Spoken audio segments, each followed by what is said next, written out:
Hello everyone, physics archives में आपका बहुत बहुत स्वागत है। तो आज का क्वेश्चन है two identical cylindrical vessels with their basis at the same level each contain a liquid of density rho.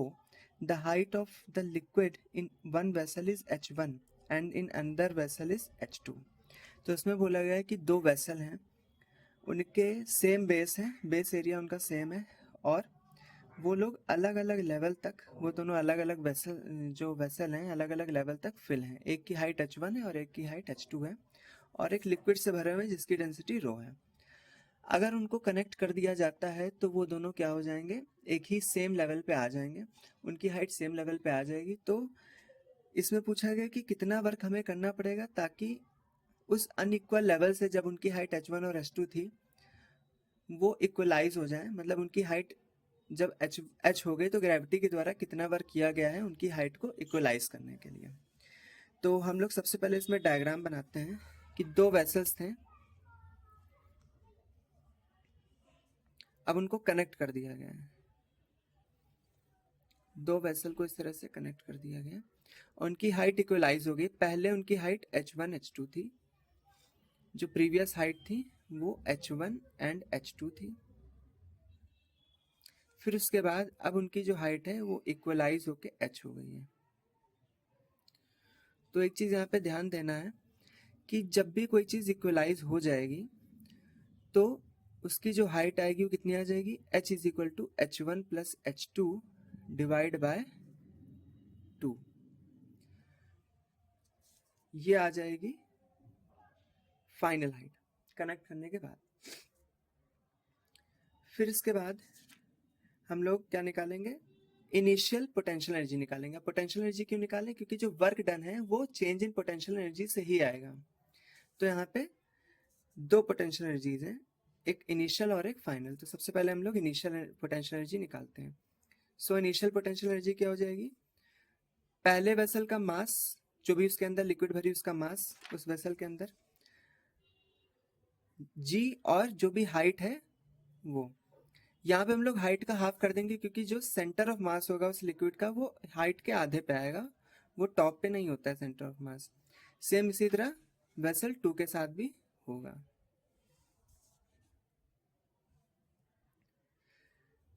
Mass is equal to क्या हो जाएगा, डेंसिटी इंटू वॉल्यूम। डेंसिटी क्या हो जाएगी, रो। वॉल्यूम क्या हो जाएगा, एरिया इंटू जो भी उसकी हाइट है। सेम यही चीज यहाँ पे भी हम लोग करेंगे। m2 की जगह पे रो ए h2 इंटू h2/2। तो यहाँ पे हम लोग देख सकते हैं रो ए h1 का स्क्वायर अपॉन में 2 इंटू जी, प्लस यहाँ पे क्या हो जाएगा रो ए h2 का स्क्वायर अपॉन में 2 इंटू जी। कॉमन आ रहा है इसमें, रो ए जी कॉमन आ रहा है और 2 भी कॉमन आ रहा है, और बचेगा क्या अंदर ब्रैकेट के, h1 का स्क्वायर प्लस h2 का स्क्वायर। ये हमारी potential energy, initial potential energy आ गई है। फाइनल पोटेंशियल एनर्जी निकालते हैं। फाइनल पोटेंशियल एनर्जी जो भी अभी प्रेजेंट मास है mgh, और यहाँ पे जो भी इनकी सेंटर ऑफ ग्रेविटी, साथ में यहाँ पे हम लोग 2 भी मल्टीप्लाई करवा देंगे। 2 यहाँ पे इसलिए मल्टीप्लाई करवा रहे हैं क्योंकि यहाँ पे जब वो दोनों कनेक्ट हो जाएंगे तो यहाँ पे दो मासेस आएंगे, दोनों का ही मास बराबर आएगा।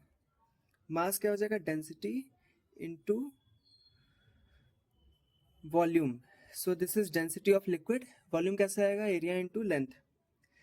लेंथ है जो टोटल आई है हमारी वो h है एक वेसल की,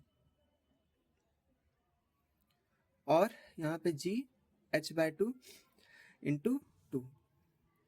रो की वैल्यू क्या आ जाएगी, रो तो रो ही है, a इंटू जी अलग लिख लेते हैं, यहाँ पे h का स्क्वायर कर देते हैं डिवाइड बाय 2 इंटू 2। अब यहाँ पे h और h क्या हो जाएगा, कैंसिल। तो हम लोगों ने h की वैल्यू ऊपर निकाली, h1 plus h2 divide by 2, h1 plus h2 divide by 2 का होल स्क्वायर। तो उसको हम लोग क्या लिख सकते हैं, रो ए जी h1 प्लस h2 का होल स्क्वायर डिवाइड बाय 2 का होल स्क्वायर होगा तो फिर आ जाएगा 4। तो ये हमारा आ गया u फाइनल। अब आते हैं वर्क पे। वर्क डन बाय ग्रेविटी क्या हो जाएगा, change in the potential energy. So this will be UF minus UI, and UF हम लोग निकाल के लाए हैं रो AG divide by 4 H1 plus H2 का स्क्वायर माइनस रो AG, और ये आ जाएगा यहाँ पे 2 H1 plus H2 H1 square plus H2 का स्क्वायर। यहाँ पे कॉमन क्या आ रहा है, रो AG, और डिवाइड बाय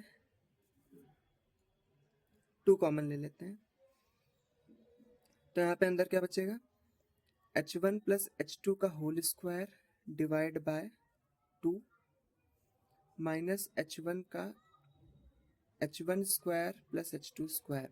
ये इसको सॉल्व करके जो हमारा आंसर आएगा फाइनल, वो आएगा रो AG divide by 4 H1 minus H2 का होल स्क्वायर, यही हमारा आंसर है। चलिए, वीडियो अगर अच्छी लगे आपको तो फिर सब्सक्राइब कर दें, लाइक कर दें और शेयर भी कर दें। Thank you.